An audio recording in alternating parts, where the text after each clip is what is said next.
Well guys, welcome to the Driftwood boat vlog. As you can see, I'm not dressed to go to the pub or to a restaurant, I'm dressed for the bilge.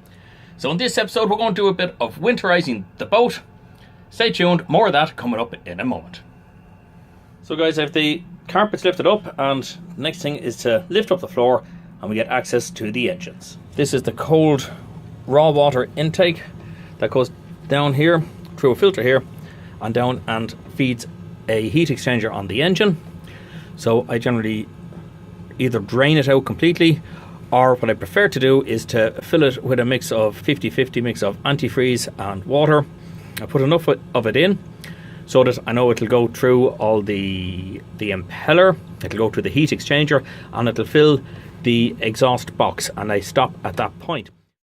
So this is the stopcock for the raw water system, and I need to turn this off fully before I fill it with antifreeze so that the two systems are separate. In other words, that the antifreeze won't come in contact with the river water. It's quite awkward to get my hand in there to turn this, but there she is now, nice and tight. Cup of tea, most essential.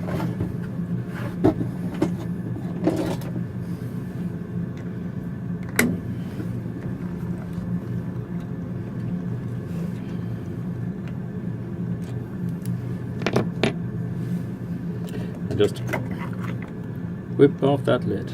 Ugh, lovely. Lovely goo.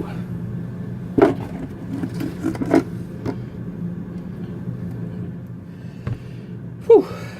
Now, while I'm at it, I want to replace this rubber seal. This is quite an old one, and you can see it's, I don't know if you can see that there or not, but it's squashed quite flat. And that blue on it is where I put gasket seal, because sometimes it'll suck air in there. So that's an eBay job. Right, so I've got a bucket here with 3 litres of fresh water in it, and I've 3 litres of antifreeze here, because I know from experience it'll take 6 litres to fill the cooling system, and this antifreeze is supposed to be diluted 50-50 before we use it. So I did this antifreeze and poured it in to the cooling system there. Right, so remember the stopcock is turned off on this, so when I pour that antifreeze in there, it won't drain out the bottom of the boat. Now, I'm just going to leave that bucket there for 1 second, run up, there you are. So if you leave that bucket of antifreeze for a second, run up there to the helm, start the engine, jump back in here, chuck the rest of that antifreeze in there before that goes too dry, then run back up again and knock off the engine, and try and do all that before I've burnt out the impeller. Fingers crossed.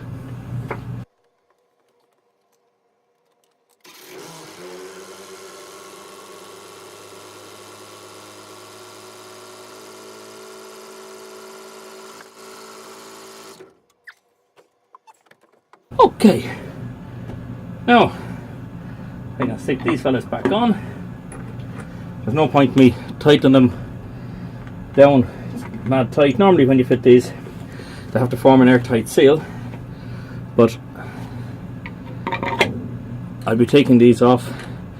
Well, I will, yeah, I'll be taking these off again before the start of the season, because I hope I'll be able to get the new seals for them. I must check now on eBay and make sure I can get them. So that's the raw water system filled with antifreeze. In the spring what I'll do is I will go to the exhaust box.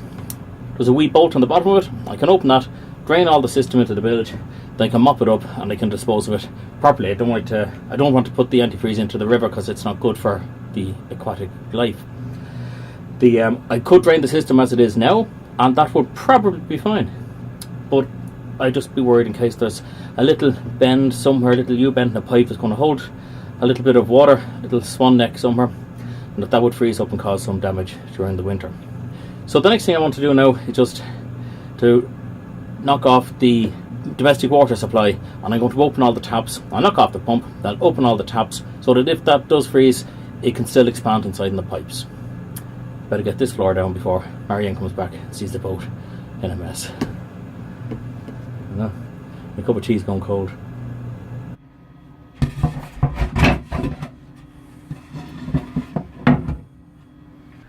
So this is the domestic water pump. It lives in the bilge up in the bow of the boat. I just need to knock off a switch here so that when I turn on the taps to drain the system, the pump won't come on.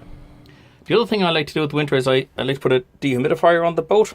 I set the humidity level on it. I've known a lot of people put these onto a timer, and frankly I don't agree with doing that. I set the humidity. If I turn that dial up, you'll hear it kick in. You see the light coming on there. If I turn it down a bit, it goes off. So it will hold the boat at that, just keep that there, at that level of humidity. And I have a little hose on the back of it there, and it'll just drain into the sink.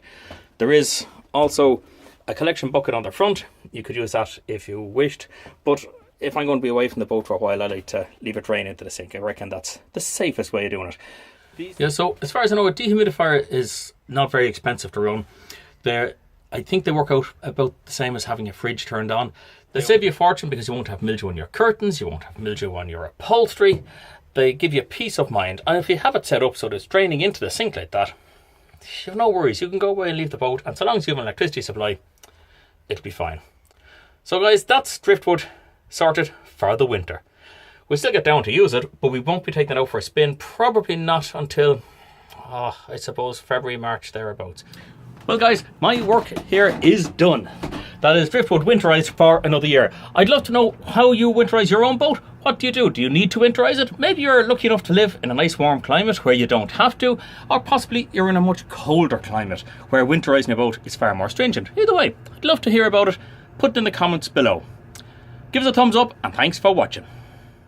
Well, I hope you've enjoyed our videos, and if you have, please click the round subscribe button at the top right hand corner of the screen. The one with the notification bell.